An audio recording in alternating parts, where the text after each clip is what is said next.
भगवान गरुड़ से न्याय मांगती टिटिहरी। दोस्तों, जीवन में खुश रहना है तो टिटिहरी की ये 4 बातें सीख लो। जिंदगी में कभी दुखी नहीं रहोगे। ये वही पंछी हैं जो करोड़पति बना देती हैं।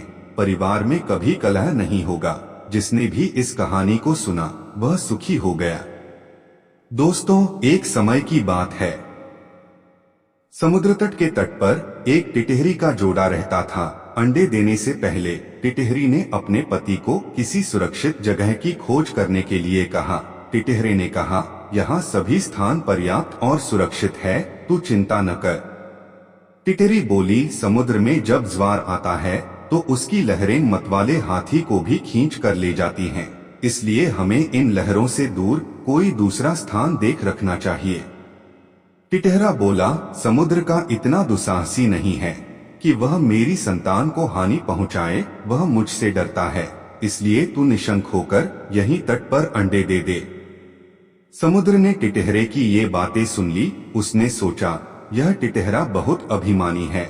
आकाश की ओर टांगे करके यह इसीलिए सोता है कि इन टांगों पर गिरते हुए आकाश को थाम लेगा। इसके अभिमान का भंग होना चाहिए। यह सोचकर उसने ज्वार आने पर टिटिहरी के अंडों को लहरों में बहा दिया।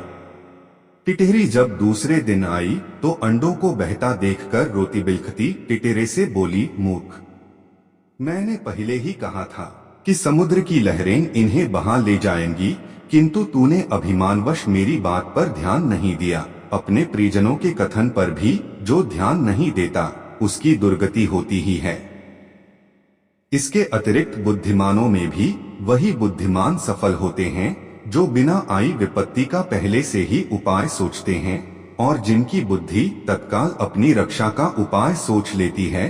जो होगा देखा जाएगा कहने वाले शीघ्र ही नष्ट हो जाते हैं। यह बात सुनकर टिटिहरे ने टिटिहरी से कहा, मैं यद भविष्य जैसा मूर्ख और निष्कर्म नहीं हूँ। मेरी बुद्धि का चमत्कार देखती जा। मैं अभी अपनी चोंच से अंडे बाहर निकालकर समुद्र को सुखा देता हूँ। टिटिहरी बोली, समुद्र के साथ तेरा वैर तुझे शोभा नहीं देता। इस पर क्रोध करने से क्या लाभ। अपनी शक्ति देखकर हमें किसी से बैर नहीं करना चाहिए, नहीं तो आग में जलने वाले पतंगे जैसी गति होगी। टिटिहरा फिर भी अपनी चोंचों से समुद्र को सुखा डालने की डीगे मारता रहा। तब टिटिहरी ने फिर उसे मना करते हुए कहा, जिस समुद्र को गंगा यमुना जैसी सैकड़ों नदियां निरंतर पानी से भर रही हैं, उसे तू अपने बूंद भर उठाने वाली चोंचों से कैसे खाली कर देगा। टिटिहरा तब भी अपने हठ पर तुला रहा।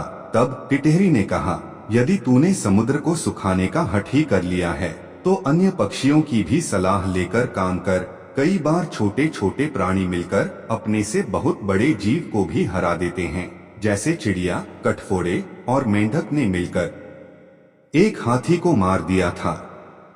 टिटिहरा बोला, अच्छी बात है, मैं भी दूसरे पक्षियों की सहायता से समुद्र को सुखाने का यत्न करूंगा। यह कहकर उसने बगुले, सारस, मोर आदि अनेक पक्षियों को बुलाकर अपनी दुख की कथा सुनाई। उन्होंने कहा, हम तो अशक्त हैं, किंतु हमारा मित्र गरुड़ अवश्य इस संबंध में हमारी सहायता कर सकता है। तब सब पक्षी मिलकर गरुड़ के पास जाकर रोने और चिल्लाने लगे, गरुड़ महाराज, आपके रहते हमारे पक्षीकुल पर समुद्र ने यह अत्याचार कर दिया। हम इसका बदला चाहते हैं। आज उसने टिटिहरी के अंडे नष्ट किए हैं, कल वह दूसरे पक्षियों के अंडों को बहा ले जाएगा। इस अत्याचार की रोकथाम होनी चाहिए, अन्यथा संपूर्ण पक्षीकुल नष्ट हो जाएगा। गरुड़ ने पक्षियों का रोना सुनकर उनकी सहायता करने का निश्चय किया। उसी समय उसके पास भगवान विष्णु का दूत आया। उस दूत द्वारा भगवान विष्णु ने उसे सवारी के लिए बुलाया था। गरुड़ ने दूत से क्रोध पूर्वक कहा कि वह विष्णु भगवान को कह दे कि वह दूसरी सवारी का प्रबंध कर लें। दूत ने गरुड़ के क्रोध का कारण पूछा तो गरुड़ ने समुद्र के अत्याचार की कथा सुनाई। दूत के मुख से गरुड़ के क्रोध की कहानी सुनकर भगवान विष्णु स्वयं गरुड़ के घर गए। वहां पहुंचने पर गरुड़ ने प्रणाम पूर्वक विनम्र शब्दों में कहा, भगवान, आपके आश्रम का अभिमान करके समुद्र ने मेरे साथी पक्षियों के अंडों का अपहरण कर लिया है। इस तरह मुझे भी अपमानित किया है। मैं समुद्र से इस अपमान का बदला लेना चाहता हूँ।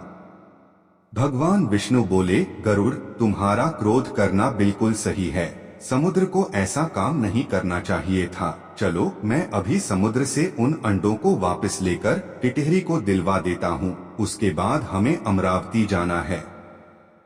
तब भगवान ने अपने धनुष पर अग्नि बाण को चढ़ाकर समुद्र से कहा, दुष्ट, अभी उन सब अंडों को वापस दे दे, नहीं तो तुझे क्षण भर में सुखा दूंगा। भगवान विष्णु के भय से समुद्र ने उसी क्षण अंडे वापस दे दिए और समुद्र अपने किए पर शर्मिंदा हो गया। टिटहरी अपना अंडा पाकर गरुड़ जी और भगवान विष्णु का धन्यवाद किया। टिटहरी ने गरुड़ जी से हाथ जोड़कर कहा, हे प्रभु, अच्छों के साथ बुरा क्यों होता है? निर्बल और असहाय को क्यों सताया जाता है? गरुड़ जी कहते हैं, जो अपनी धन, बल, बुद्धि का गलत तरीके से किसी कमजोर और अच्छों के साथ बुरा करता है, वह घोर पाप और विनाश की तरफ जाता है। भगवान उसे कठिन से कठिन पीड़ा और सजा देते हैं। इसलिए अच्छे कर्म करना चाहिए और अच्छे लोगों की हमेशा मदद करनी चाहिए। दोस्तों, टिटहरी की ये वीडियो अच्छी लगी हो तो हमारे चैनल को अभी सब्सक्राइब कर ले। वीडियो को लाइक जरूर करें। दूसरों का भला चाहते हैं तो वीडियो को शेयर कर दे। धन्यवाद।